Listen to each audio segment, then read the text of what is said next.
పార్వతీపురం ప్రభుత్వ ఆసుపత్రికి వెళ్లి విద్యార్థుల ఆరోగ్య పరిస్థితి అడిగి ఏఐఎస్ఎఫ్ నాయకులు తెలుసుకున్నారు. ఈ సందర్భంగా ఏఐఎస్ఎఫ్ జిల్లా ప్రధాన కార్యదర్శి బి రవికుమార్ మాట్లాడుతూ కురుపాం గిరిజన సంక్షేమ గురుకుల బాలిక పాఠశాలలో మౌలిక వసతులు కల్పించడంలో ప్రభుత్వం పూర్తిగా వైఫల్యం చెందిందని అన్నారు. స్కూలులో ఉన్నప్పుడే విద్యార్థుల ఆరోగ్యం పరిస్థితి బాగోలేనప్పటికీ అక్కడ ఉన్న హెచ్ఎం, వార్డెన్ విద్యార్థినుల తల్లిదండ్రులకు ఎందుకు సమాచారం ఇవ్వలేదని ప్రశ్నించారు. సుమారుగా 85 మంది విద్యార్థులు హాస్పిటల్లో చికిత్స పొందుతున్నారంటే దీనికి నిర్లక్ష్యం ఎవరినని ప్రశ్నించారు. ఇప్పటికే విద్యార్థుల ఆరోగ్య పరిస్థితి విషమించడంతో ఈరోజు ఉదయం సుమారుగా 20 మంది విద్యార్థులను కేజీహెచ్కి తరలించనున్నారు.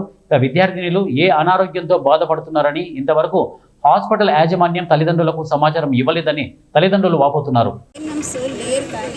అన్ని స్కూల్స్కి కూడా సచివాలయం ఏఎన్ఎంస్ మన సిహెచ్లో ఉన్న ట్రైనింగ్ అయిన ఏఎన్ఎంస్ అందరినీ కూడా మ్యాప్ చేస్తామండి. వాళ్ళే ప్రతిరోజుని వచ్చి పిల్లలకి హెల్త్ విషయంలో వాళ్ళే చూసుకుంటున్నాం.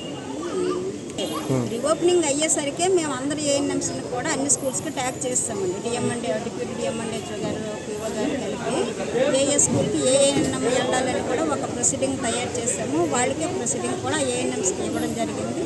వాళ్ళ హాస్టల్స్కి వచ్చి ఏదైనా సరే లక్షవారం నాడు వారానికి కంపల్సరీగా 2 సార్లు వస్తారు. అలాగనే కదా మధ్యలో ఏదైనా పిల్లలకు బాగోకపోయినా వెంటనే రెస్పాండ్ అవుతారు, వస్తారు, ట్రీట్మెంట్ చేస్తారు. అక్కడికనే ఏమైనా సిహెచ్సీల దగ్గరలో ఉన్న పిహెచ్సీలు తీసుకెళ్తారు.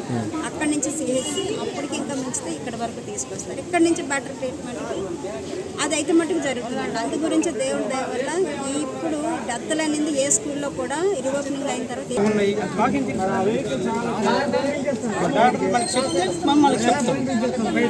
వాళ్ళు మాకు చెప్పరు. మేము వాళ్ళు ఫోన్ చేసి హై స్కూల్కి ఫోన్ చేసి పాప కండిషన్ ఎలా ఉంది, ఏం చేస్తుంది అనేసి మమ్మల్ని అడుగుతారు. ప్రాబ్లం వాళ్ళ వాళ్ళు వచ్చింది, కనీసం ఏదో చేద్దామా వాళ్ళకి ప్రాబ్లం మా ఇంటికి వస్తే నా వేస్తామని నా పిల్లలు బాగు చేసుకుంటాను. ప్రాబ్లం వచ్చింది స్కూల్ నుంచి, కనీసం ఏదో సహాయం చేద్దామా, వాళ్ళకి తిండి ఎలాగా ఏది వాళ్ళకి రూపాయి ఉందో 10 రూపాయలు ఉందో లేదో అని ఆలోచించడం లేదు. నాకైతే అది మొహం కూడా చూడలేదు. వాజిన్ కాదు అక్కడ అసలు గేటు దగ్గర ఉన్న పిఏ కాబట్టి కూడా చూడలేదు. ఫోన్లు మాత్రం మాట్లాడతాను. అది మళ్ళీ నిన్న నైట్ చేశారు.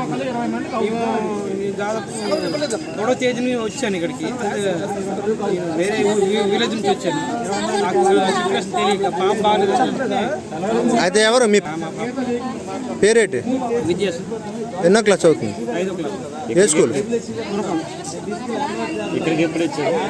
ఇక్కడికి 2వ తేదీ. 20 మంది విద్యార్థులు సుమారుగా ఇప్పుడు 20 మంది విద్యార్థులు కేజీహెచ్ కూడా రిఫర్ చేయడం జరిగింది. కొంతమంది పేరెంట్స్ బిల్డింగ్ లేకపోయినా సరే తరలిస్తూ ఉన్నారు. ఏఐఎస్ఎఫ్గా ఇప్పుడు అధికారులకు ఒకటే అడుగుతూ ఉన్నా, ఏదైతే గిరిజన గురుకుల ఆశ్రమ పాఠశాలలో విద్యార్థులు అనారోగ్యం బారిన పడ్డారని చెప్పేసి తల్లిదండ్రులకు కనీసం సమాచారం ఇవ్వకుండా ఈరోజు ఎంతో నిర్లక్ష్యంతో బాధ్యత రహితంగా ఉండడం ఇది హేయమైన చర్య అని చెప్పేసి ఏఐఎస్ఎఫ్గా తెలియజేస్తూ ఉన్నాం. ఈరోజు ఇప్పటికీ ఈ యొక్క పాఠశాలలో 2 విద్యార్థులు మృతి చెందడం కూడా జరిగింది.